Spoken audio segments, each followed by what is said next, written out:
एक गांव में लड्डू नाम का एक युवक रहता था। वो मंदबुद्धि था और वो मोटा भी था। उसके मंदबुद्धि को देखकर उसके माता पिता बहुत दुखी होते थे।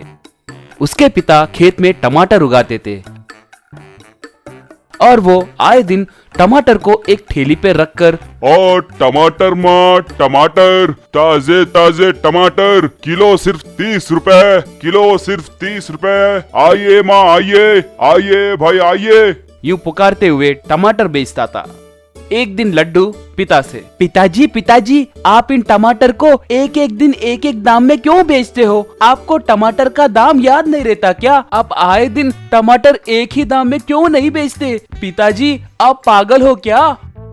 हे भगवान, ये इस दुनिया में कैसे जिएगा समझ नहीं आ रहा है। तुरंत एक समझदार लड़की को देखकर इससे शादी करना होगा। हाय, शादी करूंगा, मैं शादी करूंगा पिताजी। कहे जैसे ही ये मंदबुद्धि वाला है ये बात छुपाकर उसकी शादी ललिता नाम की एक लड़की से करते हैं। शादी होने के 2 दिन बाद ही ललिता को उसके बारे में सब पता चल जाता है। माँ ललिता, हमें माफ करो, हमने जानबूझकर ये काम किया। अब उसकी जिंदगी तुम्हारे हाथों में है। सासू माँ, मैं आप लोगों के बारे में कुछ गलत नहीं सोच रही हूँ। मैं हरदम जो कुछ भी होता है वो अपने अच्छे के लिए ही होता है कहकर सोचती हूँ। उन्हें रास्ते पे लाना हो तो पहले आप टमाटर के सारे काम उन्हें सौंपिए, मैं पूरे काम उन्हीं से करवाऊंगी। बेटी, तुम्हें उसके बारे में नहीं पता। वो जो भी काम करता है उसे बर्बाद करके रखता है। जरा संभल के। ये सब मैं देख लूंगी ससुर जी, कल से ही मैं उनसे काम करवाऊंगी, देखते रहना। वाह, क्या बात है ललिता, क्या मस्त बोला तुमने।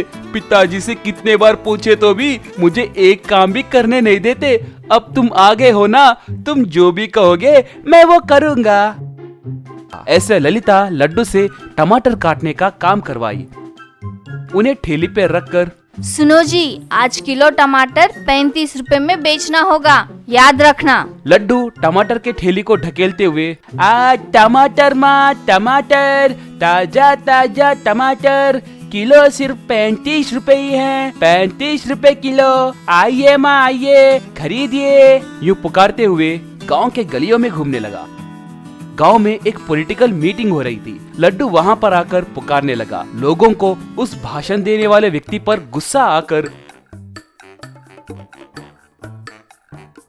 ठेली पे के सारे टमाटर लेकर स्टेज के ऊपर खड़े उस आदमी के ऊपर टमाटर फेंक कर चले गए।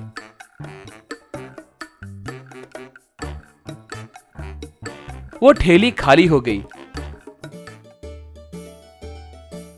लड्डू घर आकर पूरी बात उन्हें बताया। ये सुनकर घर में सब सर पकड़ लिए। लड्डू फिर से टमाटर बेचना शुरू किया, मगर ये मंदबुद्धि है ये बात पता करके लोग उसकी मासूमियत का फायदा उठाते हुए उसे कम पैसे देने लगे। ललिता को ये बात पता चल के, सासू माँ, ससुर जी, मुझे एक उपाय सूझा। इस गांव में बढ़िया टमाटर का अचार नहीं मिलता है ना, मैं बहुत स्वादिष्ट टमाटर का अचार बनाऊंगी। मैंने मेरे माँ से सीखा है। आप मेरी मदद करेंगे तो हम टोमेटो अचार का व्यापार शुरू करेंगे। ऐसे वो सब मिलकर अचार तैयार करके उन्हें बोतलों में भरे। अब ललिता लड्डू दोनों उन्हें एक ठेली पे रखकर बेचने लगे। आइए माँ आइए, टमाटर का अचार, स्वादिष्ट टमाटर का अचार, किलो सिर्फ 120 रुपए ही है, आइए आइए कहकर पुकारती तो, घर में बनाया अचार है जी, अच्छा रहेगा, आपके दादी माँ के हाथों से बनाए अचार जैसे ही रहेगा, आइए आइए अचार खरीदकर पेट भर के खाइए कहकर पुकारने लगा। तब लोग आकर उन्हें खरीदने लगे। अचार का स्वाद सबको पसंद आने के कारण और ज्यादा अचार खरीदने लगे। ऐसे उन्होंने बहुत पैसे कमाए। व्यापार अच्छे से बढ़ने के कारण ललिता और काम वालों को रखकर अचार तैयार करवाने लगी। लड़कों को काम पे रखकर होम डिलीवरी भी करवाने लगी।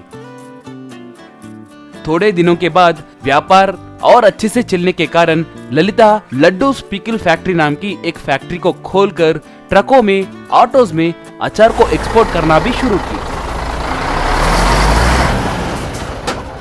बहुत कम समय में ही वो लोग एक बड़ा सा बंगला और कार खरीदकर खुशी से जीने लगे।